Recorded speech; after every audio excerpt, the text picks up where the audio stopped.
देखिए दोस्तों, आप सभी का फिर से हमारे एक नई वीडियो पर स्वागत। आज हम बात करेंगे मीडिया टेक यानी MTK की चार्जिंग आईसी के अंदर बहुत सारी ऐसी समस्या आती हैं जो बहुत सारे भाई ना ही समझ पाते, ना ही उसे रिपेयर कर पाते।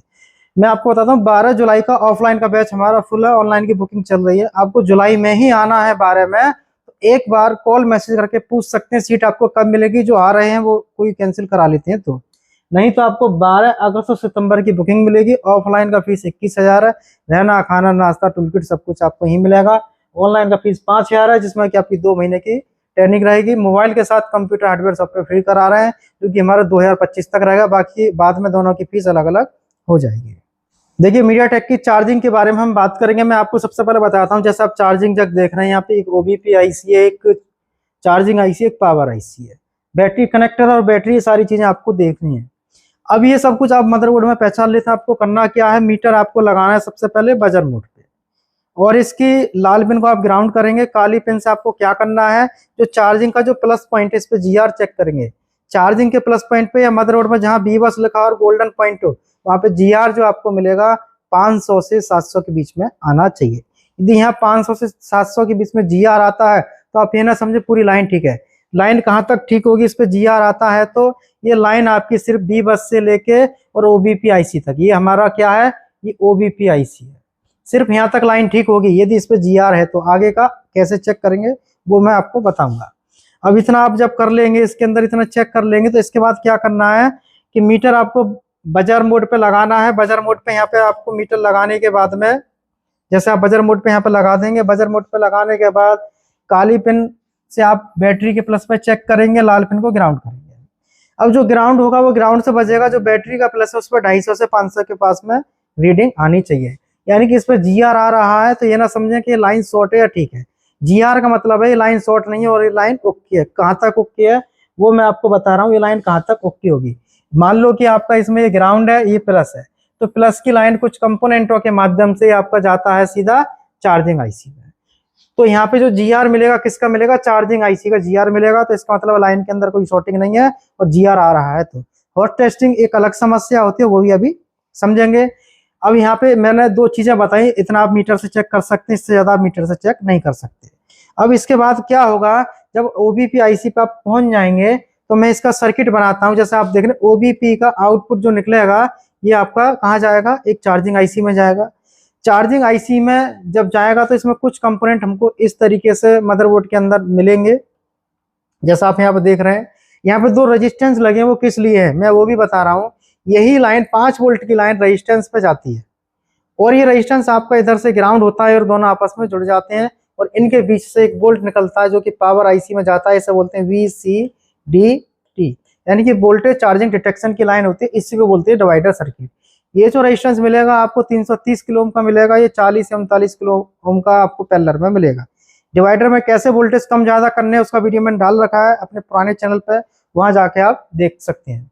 अब ये जो चार्जिंग का सर्किट है आपका इतना तैयार है। देखो, चार्जर लगाने के बाद 5 वोल्ट आपका कहां तक आएगा, 5 वोल्ट आपके जो मिलेंगे इस लाइन पे 5 वोल्ट मिलेगा, इस लाइन पे 5 मिलेगा, इस लाइन पे 0.5 मिलेंगे वोल्टेज आपको, या 0.9 के बीच में इतना वोल्टेज आपको यहाँ मिलना चाहिए।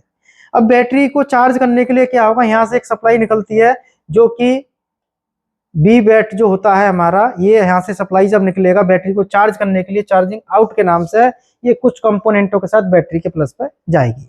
अब बात करते हैं हॉट टेस्टिंग। हॉट टेस्टिंग के लिए मीटर आपको DC पे लगाना है। DC पे लगाने के बाद काली पिन ग्राउंड करेंगे। लाल पिन से क्या करना है, जब आप इसमें चार्जर लगा देंगे तो इसके OBP के इनपुट में आप चेक करेंगे, मीटर की स्क्रीन पर आपको यहाँ पे 5 वोल्ट दिखाई देना चाहिए। यदि यहाँ 5 वोल्ट है तो इसका मतलब चार्जिंग जैक सही से लगा हुआ है। इसके बाद में 5 वोल्ट आपको और कहाँ मिलेगा, 5 वोल्ट जो है आपको और कहाँ देखने को मिलेगा, OBP के आउटपुट में भी 5 वोल्टेज देखने को मिलेगा। यानी कि 5 वोल्ट आपको कहाँ कहाँ देखने को मिलेंगे इस वीडियो में क्लियर हुआ होगा। OBP के इनपुट में और आउटपुट में, और चार्जिंग आईसी के इनपुट में 5 वोल्टेज देखने को मिलेंगे। दूसरा आप यहाँ देख रहे हैं जो रेजिस्टेंस है, इस पर भी 5 वोल्टेज देखने को मिलेगा एक सिरे पे, ठीक है। अब इसके बाद यही वोल्टेज आप चेक करेंगे इन दोनों के बीच में, तो आपको यहाँ मिलेगा 0.5 या 0.6 वोल्टेज देखने को मिलेगा। अब इसमें होता क्या है, जब आप बैटरी चार्ज करते हैं तो बैटरी चार्ज करने के लिए कितना वोल्टेज चाहिए, बैटरी जब आप लगाते हैं बैटरी को चार्ज करने के लिए 3.8 से 4.12 तक की सप्लाई चाहिए। ये आती कब है? एक पिन आपको ग्राउंड करनी है और लाल पिन से जब आप इस पर चेक करेंगे, अब कंडीशन इसमें अलग हो जाएगी। जैसे आप यहाँ बैटरी लगाएंगे, देखो बात को समझ लेना, बैटरी लगानी है और चार्जर निकालना है। फिर बता रहा हूं, बैटरी लगानी है, चार्जर निकालना है। अब आपको वोल्टेज कहाँ चेक करना है? जो बैटरी की लाइन है इसमें किसी भी कंपोनेंट पे आप चेक कर सकते हैं। जितनी बैटरी चार्ज होगी उतना वोल्ट पूरी लाइन में आपको दिखाई देगा। कहां तक? चार्जिंग आईसी तक। अब चार्जिंग आईसी तक आपने वोल्टेज चेक किए तो इसका मतलब है कि जो बी बैट की जो लाइन है हमारी, वो वोल्टेज यहाँ तक पहुंचा रही है।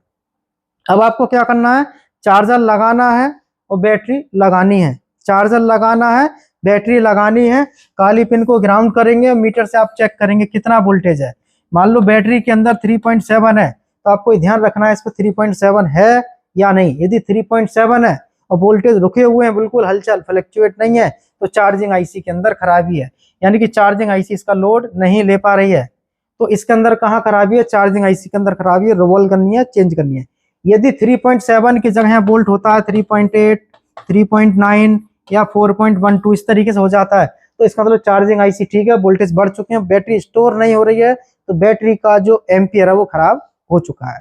फेक चार्जिंग में आपको क्या क्या करना चाहिए, फेक चार्जिंग का भी मैं आपको यहाँ बताऊंगा। बहुत सारी चीजें क्लियर कराऊंगा इस वीडियो में, बस आपको थोड़ा सा समय निकाल के देखना होगा। फेक चार्जिंग होता क्या है कि वोल्टेज तो हमारे हर जगह मिलते हैं, पूरे मिलते हैं। फेक चार्जिंग आती है तो आपको सबसे पहले चार्जिंग जैक को, जो आप चार्जिंग जैक देख रहे हैं, इसको बदल देना है। इसके बाद ठीक नहीं होता है तो आपको एक बार बैटरी दूसरा लगा के देख लेना है कि अब बैटरी का एम्पियर खत्म तो नहीं होगा। जो हम चार्ज कर रहे हैं उसके अंदर ही पावर नहीं है स्टोर करने की, तो वो चार्ज नहीं होगी। तो दो काम बताए, चार्जिंग जैक और बैटरी। तीसरा काम आपको क्या करना है, बैटरी कनेक्टर आंखों से तो सही दिखेगा, लेकिन आपको एसएमडी से, आयरन से इसको हिला लेना, यानी कि रिसोल्ड कर लेना, प्रॉब्लम सॉल्व हो जाती है। अब भी नहीं होती है तो मदरबोर्ड में आपको काम करना होगा। तो ये प्लस की लाइन आपकी यहाँ से इस पे जाती है। अब ये 5 वोल्ट तो पहुंचेंगे हमारे यहाँ तक और 4 वोल्ट, लेकिन एम्पियर नहीं पहुंच पाते। एम्पियर में रुकावट कहाँ से आती है? सीरीज के कंपोनेंट से और आईसीओ से, पैरेलल से कभी एम्पियर नहीं रुकते। अब आपको क्या करना होगा, इस कॉइल को हिलाना है एसएमडी से। ठीक नहीं हुआ, ओबीपी आईसी रिसोल्ड करनी है, रिवॉल्व करके लगानी है। अब ठीक नहीं हुआ तो लास्ट आपका बचेगा चार्जिंग आईसी प्रत्येक फोन के अंदर। चार्जिंग आईसी आपको रिवॉल्व करनी है, इतने में आपकी प्रॉब्लम सॉल्व होगी। दूसरी चीज, चार्जर लगाने पर चार्जिंग इंडिकेट नहीं होती है, यानी कि डिस्प्ले पर चार्जिंग नहीं दिखाता है और 6 पोर्ट के अंदर 0.781 एम्पियर लेता है, लेकिन मोबाइल में नहीं दिखाता है। तो आपको वीसीडी की लाइन देख लेनी है, क्या वीसीडीटी की लाइन खराब तो नहीं है। तो यहाँ पे छोटी सी वीडियो में मैंने आपको बहुत सारी जानकारी दी है। आप इस चैनल पर पहली बार जुड़े हैं तो हमारे जो चैनल है इसको सब्सक्राइब करें, वीडियो को लाइक जरूर करें।